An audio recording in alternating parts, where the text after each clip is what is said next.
Hát tegnap felhívott valaki a HRT-től és szóltak, hogy eladnák az autót viszonylag tűrhető áron. Hát ez 2 forint volt, hát mi lecsaptunk a lehetőségre és megvettük az autót, így jövőre tudunk indulni a Formula 1-ben.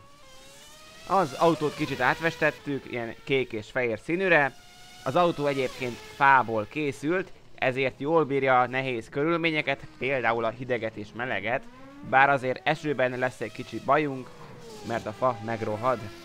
A gumikat sikerült felfújni, kiváló mérnökök, szerelők miatt, egyébként héliummal fújtuk fel, így a nyomással kicsit eltér a rendes Form 1-es autókétól.